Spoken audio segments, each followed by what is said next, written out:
అందరికీ నమస్తే. నేను మీ doctor Rajmohan, chief physiotherapist for Sri Vasishtha physiotherapy clinic, Hanamkonda.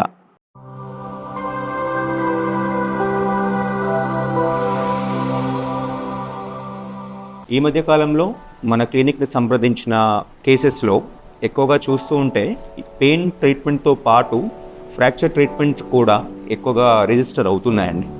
So ఇంతకుముందు ఏంటంటే అవేర్నెస్ లేకపోతుండే. సో ఈ మధ్య కాలం లోపల ఏంటంటే డాక్టర్ రెఫర్ చేస్తేనే కాకుండా ఫిజియోథెరపీ పైన ఉన్న ఇంట్రెస్ట్తో కావచ్చు, ఫిజియోథెరపీ తోటే మనకు మూమెంట్ డెవలప్ అవుతుందనే అవేర్నెస్ అందరిలో కలిగింది. అందుకు వీఆర్ వెరీ హ్యాపీ. సో ముఖ్యంగా మేము చూసిన కేసెస్ లోపల రిస్ట్ ఫ్రాక్చర్ కావచ్చు, ఎల్బో ఫ్రాక్చర్ కావచ్చు, షోల్డర్ ఫ్రాక్చర్ కావచ్చు, నీ ఫ్రాక్చర్ కావచ్చు, హిప్ ఫ్రాక్చర్ కావచ్చు, వీటన్నిటికీ కూడా మ్యాక్సిమం మన మజిల్ బల్క్ని బట్టి ఎన్ని డేస్ ట్రీట్మెంట్ చేయాలి అనేది వాళ్ళకు ప్రోటోకాల్ ఇచ్చి అందులో 99% రీచ్ అయ్యేటట్టు మా థెరపీ అనేది ఉంటుంది.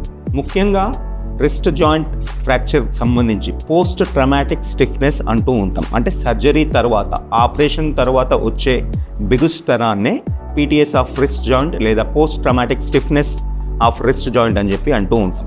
అందులో రేడియల్ ఫ్రాక్చర్ కావచ్చు, అల్నా ఫ్రాక్చర్ కావచ్చు, లేదంటే జాయింట్లో ఫ్రాక్చర్ అయి ఉండొచ్చు.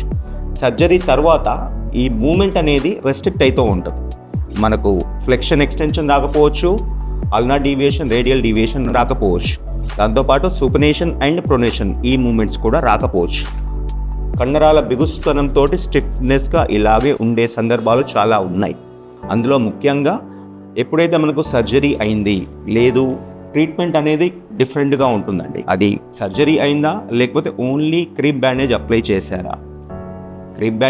చేశారా, లేకపోతే పిఓపి కూడా చేశారా. సో కండిషన్ వైజ్గా ట్రీట్మెంట్ ప్రోటోకాల్ అనేది మారుతూ ఉంటుంది. నెంబర్ ఆఫ్ సెషన్స్ అనేది కూడా మారుతూ ఉంటుంది. అది పేషెంట్ మనం రీచ్ కాగానే ముందే వాళ్ళకి అసెస్మెంట్ చార్ట్లో ఎన్ని డేస్ పట్టవచ్చు అనే మినిమల్ ఐడియా మాత్రం కల్పించగలుగుతాం. సో ఎన్ని డేస్ అయితే చెప్తూ ఉంటామో 99% రీచ్ అయ్యే ప్రయత్నం చేస్తూ ఉంటాం. సో ముఖ్యంగా రిస్ట్ జాయింట్ సంబంధించి 2 బోన్స్ ఉంటాయి. రేడియస్ ఉంటుంది, అల్నా ఉంటుంది. ముందు మనకు కార్పల్స్ కానీ మెటాల్ కార్పల్స్ కానీ ఇవన్నీ కలిపి జాయింట్ అనేది ఫామ్ అవుతూ ఉంటుంది. సో మనకి ఎప్పుడైతే వన్ సైడ్గా పడిపోవడం కానీ యాక్సిడెంట్ జరుగుతూ ఉంటాయో కండిషన్ వైజ్ మనకి ఈ పిఓపి కావచ్చు, క్రీప్ బ్యాండేజ్ కావచ్చు, సర్జరీ అయిపోయి 40 డేస్కో 21 డేస్కో సర్జన్ కన్ఫర్మ్ చేస్తూ ఉంటారు ఎన్ని రోజులు మనకు క్యాస్టింగ్ అవసరం అని చెప్పి. ఎప్పుడైతే తీసేసారో ఫిజియోథెరపిస్ట్ రీచ్ అయినప్పుడు మనకు వాళ్ళకి ఫైన్ మూమెంట్స్ డెవలప్ అయినాయా, స్పాసిటీ ఉందా, స్వెల్లింగ్ ఉందా, టైట్నెస్ ఉందా అన్న దాన్ని బట్టి ఎలక్ట్రోథెరపీ యూజ్ చేయాలా, డైరెక్ట్ ఎక్సైజ్ థెరపీ యూజ్ చేయాలా అనేది మనం కన్ఫర్మ్ చేస్తూ ఉంటాము. ముఖ్యంగా ఏంటంటే సర్జరీ అయిన కేసెస్ లోపల ఎలక్ట్రోథెరపీ అనేది యూజ్ చేయము. కొన్ని సందర్భాల్లో మాత్రమే యూజ్ చేస్తూ ఉంటాం. సో మెయిన్గా మనకు కావాల్సింది ఏంటి అంటే సుపనేషన్ కావాలి, ప్రొనేషన్ కావాలి, ఫైన్ మూమెంట్స్ డెవలప్ కావాలి, తన వర్క్ తను చేయాలి. అంటే ఎలాంటి ఎక్సర్సైజ్ చేయాలి అనేది మనం ఈరోజు చూద్దాం. ఇది రిస్ట్ జాయింట్ అనుకుంటే నార్మల్గా ఏంటంటే ఇలా ఫిస్ట్ చేసి